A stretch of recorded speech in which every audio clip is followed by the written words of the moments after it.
Hola chicos, buen día. El día de hoy vamos a empezar a trabajar con la unidad número 2 que corresponde al campo ordenado de los números reales. Para su estudio, lo primero que tenemos que hacer es entender qué es un conjunto y algunas otras definiciones que parten de este tema. Aquí en el material que te propongo vamos a analizar estas definiciones que son importantes y vamos a trabajar algunos ejercicios. Primero, definamos qué es un conjunto. Un conjunto es una colección de cosas u objetos con características definidas. Cuando yo quiero representar un conjunto, siempre voy a representar esos conjuntos con las letras mayúsculas y los elementos que forman parte de este conjunto los voy a delimitar con llaves y los voy a separar por comas. Ahora, nosotros podemos expresar a los conjuntos de dos formas. La primera forma es por extensión y la otra forma es por comprensión. Cuando yo hablo de expresar a los conjuntos por extensión, me refiero a listar nuestros elementos entre llaves. Y una de las características de expresar a los conjuntos por extensión es que estos conjuntos son finitos, es decir, hay una cantidad definida de elementos que pertenecen a ese conjunto. Y por otro lado, tengo la expresión por comprensión, donde yo tengo muchísimos elementos que pertenecen al conjunto y resulta pues complicado expresarlos en una lista. Entonces hay una notación matemática que se utiliza especialmente para ese tipo de conjuntos. Esa notación seguramente la trabajaremos más adelante. Tenemos a la cardinalidad. La cardinalidad no es más que el número total de elementos contenidos en un conjunto. Matemáticamente vamos a representar la cardinalidad como esto que te estoy señalando. N representa la cardinalidad y lo que está dentro de los paréntesis es el nombre del conjunto de quien yo estoy conociendo el número total de elementos. Ya que tenemos la definición de conjunto y cardinalidad, lo que haremos será trabajar nuestro ejemplo número 1. Dice, representa de manera extensa los siguientes conjuntos, así como su cardinalidad. Recordemos que la manera extensa es escribir mis conjuntos a modo de lista. Entonces, el inciso A corresponde al conjunto de las vocales. Para este primer conjunto, yo voy a denotar a mi conjunto de vocales que se llame como A. Y el conjunto de las vocales está definida por la letra A, E, I, O, U. Ese es mi conjunto de las vocales. Inciso B, el conjunto de los dígitos del 0 al 9. Este conjunto yo lo voy a llamar B mayúscula y los elementos que conforman el conjunto de los dígitos del 0 al 9 serán 0, 1, 2, 3, 4, 5, 6, 7, 8 y 9.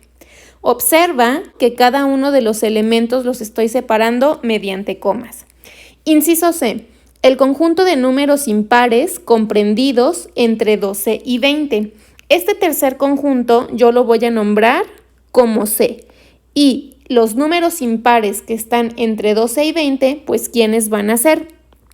11, 13, 15, 17 y 19. Son los elementos impares que están comprendidos entre 12 y 20. Ahora, me piden definir la cardinalidad de cada uno de los conjuntos. Recordemos que la cardinalidad es el número total de elementos que comprenden cada uno de los conjuntos. Para el inciso A, la cardinalidad del conjunto A es igual a 1, 2, 3, 4, 5 elementos. En el inciso B, la cardinalidad del conjunto B está definido por 1, 2, 3, 4, 5, 6, 7, 8, 9, 10 elementos. Y finalmente, la cardinalidad del inciso C está definido por 1, 2, 3, 4, 5 elementos. Y con eso terminamos nuestro primer ejercicio. Tenemos otra notación importante. Para indicar que un elemento pertenece o no a un conjunto, utilizaremos los siguientes símbolos. Esta letra E se lee como pertenece y esta letra E atravesada con una diagonal se lee como no pertenece. Cuando yo digo que un elemento pertenece al conjunto, pues quiere decir que ese elemento forma parte de ese conjunto. Trabajemos entonces el ejemplo número 2. Dice lo siguiente: dados los conjuntos A formados por estos elementos, el conjunto B formado por estos elementos indica si los elementos mostrados pertenecen o no pertenecen al conjunto indicado. En el primer caso, 0 pertenece o no pertenece al conjunto A. Me voy a fijar en quiénes son los elementos que integran al conjunto A y voy a verificar si el 0 pertenece a este conjunto. Seguramente tú ya viste que el 0 sí está contenido en ese conjunto. Por lo tanto, 0 pertenece a ese conjunto. Ahora, 7 pertenece al conjunto B. Observemos los elementos que integran al conjunto B y podemos concluir que 7 no pertenece al conjunto B y ponemos 7 no pertenece a B. 12 pertenece al conjunto A o no pertenece. Observamos los elementos que componen al conjunto A y nos damos cuenta que no pertenece. Siguiente ejercicio, 10 pertenece al conjunto B. Observamos los elementos que integran al conjunto B y nos damos cuenta que 10 no pertenece a ese conjunto.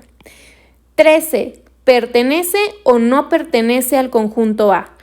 Si tú observas, espero que la respuesta que digas es que 13 sí pertenece. Y finalmente, 8 pertenece o no pertenece al conjunto B. Observamos nuevamente los elementos y nos damos cuenta que 8 sí pertenece a nuestro conjunto. Tenemos otra definición importante, subconjunto. Si todo elemento de un conjunto A es también elemento de un conjunto B, entonces se dice que A es un subconjunto de B.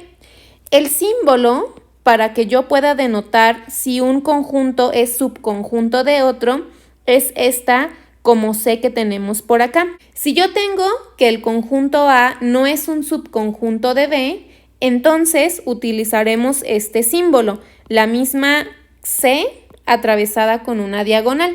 Cuando yo trabajo con subconjuntos, es que todo un conjunto sea un subconjunto de otro conjunto. Por ejemplo, vamos a trabajar el ejercicio número 3 para poder aplicar esta definición. Dice, dados los conjuntos A formados por estos elementos, el conjunto B formados por estos elementos, el conjunto C formados por estos elementos y el conjunto D formados por estos elementos, indica si el conjunto de la izquierda es subconjunto o no es subconjunto del conjunto de la derecha. Es decir, vamos a averiguar si el conjunto B es un subconjunto del conjunto A. Vamos a empezar a trabajar nuestro ejercicio. La primera parte es B es un subconjunto de A. Para ello tenemos que analizar al conjunto B. Observa que el conjunto B está formado por los elementos 5, 7, 9 y 11. Estos elementos que integran al conjunto B estarán contenidos dentro del conjunto A. Para ello tenemos que verificar si están o no están. Observemos que aparece aquí el 5, 7, 9 y 11. Estos elementos son exactamente los mismos que integran al conjunto B. Yo puedo afirmar que el conjunto B es un subconjunto del conjunto A. C será un subconjunto del conjunto B. Analizamos a C. C está formado por los elementos 9, 10 y 11. Ahora, estos elementos estarán presentes en el conjunto B. C será subconjunto o no será subconjunto de B. Comparemos. Fíjate, aquí tenemos el 9 y aquí también tenemos el 11. Son dos elementos que están en C, pero el conjunto B no tiene al elemento 13. Por lo tanto, yo puedo afirmar que C no es un subconjunto de B porque no tienen los mismos elementos. D será subconjunto de C. Analizamos el conjunto D. D está formado por 2 y 9. Entonces, estos mismos elementos estarán en el conjunto C. Si tú observas, te podrás dar cuenta que no, porque este 2 no pertenece o no se encuentra en el conjunto C. Por lo tanto, yo puedo decir que el conjunto D no es un subconjunto del conjunto C. C será subconjunto de B. Analicemos. C está formado por los elementos 9, 11 y 13 y el conjunto B está formado por los elementos 5, 7, 9 y 11. ¿C será un subconjunto de B? La respuesta es que C no es un subconjunto de B. D es un subconjunto de A. Nuevamente analizamos. D está formado por 2 y 9 y A tiene todos estos elementos 0, 3, 5, 7, 9, 11, 13 y 15. D será un subconjunto de A. Espero que la respuesta que tengas es que D no es un subconjunto de A. ¿Por qué razón? Porque el 2 no aparece en el conjunto A. Otra parte muy importante acerca de los conjuntos es la forma gráfica en que los podemos representar. Para ello existen los diagramas de Venn. Los diagramas de Venn son representaciones gráficas de un conjunto o conjunto y a través de los diagramas de Venn nosotros podemos observar pues las operaciones que podemos hacer con conjuntos. Para que yo pueda construir un diagrama de Venn, vamos a utilizar círculos y vamos a utilizar rectángulos. Y bueno, estos círculos que nosotros vamos a utilizar van a delimitar a los elementos de nuestros conjuntos. Y los rectángulos que se utilizan van a delimitar al conjunto universo escrito o definido con la letra U mayúscula. El conjunto universo o conjunto universal corresponde pues a todos los elementos que tenemos en nuestra operación o en nuestro diagrama de Venn. Vamos a trabajar con el ejercicio 4 y la instrucción es la siguiente. Representa cada conjunto en un diagrama de Venn. Empecemos con el inciso A. Dice que el conjunto A está formado por los elementos 1, 2, 3 y 4. Lo que vamos a hacer nosotros primero es definir un rectángulo. Ese rectángulo lo que va a hacer o la característica que tiene es que va a contener al universo, que son todos los elementos que integran pues a nuestros conjuntos. Ahora, si observas, el conjunto A es un solo conjunto y ese conjunto lo vamos a escribir o lo vamos a representar a través de un círculo. Este círculo que nosotros tenemos aquí representa al conjunto A y le voy a asignar un nombre. Este circulito corresponde a A. Ahora, los elementos que van a pertenecer a ese conjunto A, pues van a ser los números 1, 2, 3 y 4. Ese va a ser mi diagrama de Venn. Este diagrama de Venn, como tú lo observas, está formado por un solo conjunto que se llama A y este conjunto A está definido por los elementos 1, 2, 3 y 4, que es lo que nosotros tenemos acá. Analizaremos el inciso B. Aquí observarás que tenemos una notación diferente. Esta notación, ¿cómo la vamos a leer? El conjunto B es igual a todos los valores de X que pertenezcan a los números naturales, tal que X es múltiplo de 3 menor que 17. Lo que me conviene hacer primero es definir o escribir mi conjunto en términos de una notación de extensión para que yo pueda identificar quiénes van a ser pues los elementos del conjunto. Es decir, conjunto B es igual a todos los múltiplos de 3 menores que 17. Es decir, 3, 6, 9, 12 y 15. El conjunto B está formado por esos elementos. Por lo tanto, cuando yo quiera representar en mi diagrama de Venn el conjunto B, lo que yo voy a obtener será lo siguiente. Tengo el rectángulo que va a contener pues al universo y dentro de ese rectángulo yo únicamente tengo un solo conjunto y ese conjunto lo voy a definir como el conjunto B. Y este conjunto B lo voy a nombrar y los elementos que van a estar contenidos en ese conjunto pues van a ser los valores 3, 6, 9, 12 y 15. ¿Por qué esos valores? Porque el conjunto B van a ser esos valores que pertenezcan a los naturales de tal modo que esos valores los representamos como X, van a ser múltiplos de 3, pero menores que 17. Y finalmente, en el inciso C, observa que tengo un conjunto llamado Q, que es igual a 1, 3 y 5, y un conjunto P llamado 1, 2, 3, 4 y 5. Si puedes observar acá, nosotros tenemos dos conjuntos y esos dos conjuntos los vamos a ubicar en un diagrama de Venn. Para ello, tenemos que hacer nuestra construcción del rectángulo. Este rectángulo, tú ya sabes que va a contener el universo y aquí en el inciso C, lo que tenemos que hacer es verificar si el conjunto Q y el conjunto P tienen elementos comunes. ¿Por qué me interesa conocer si hay elementos comunes? Porque esos elementos comunes se van a compartir en los conjuntos.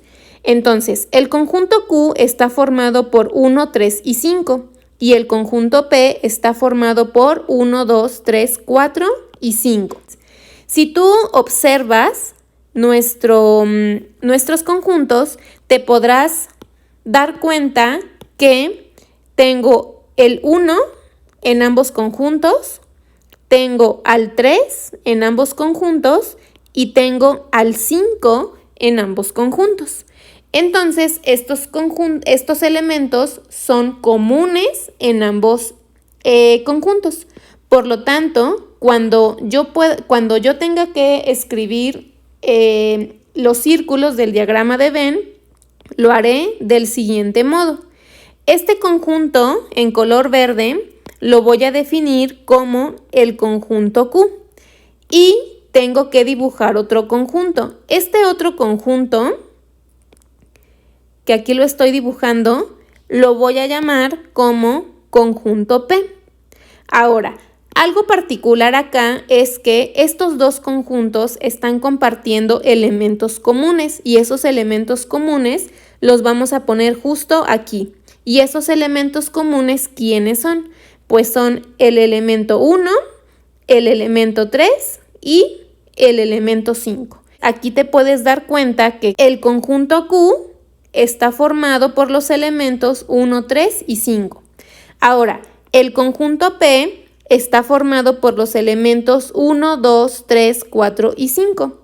Fíjate que en el conjunto P ya tengo 1, 3 y 5. Pues entonces únicamente me falta escribir en el conjunto P los números que faltan. Es decir, me falta el 2 y me falta el 5. Como puedes observar, los diagramas de Venn son elementos gráficos que me permiten visualizar los conjuntos. Recuerda, los rectángulos van a contener al universo, mientras que los círculos van a representar o vamos a identificar a través de ellos a nuestros conjuntos.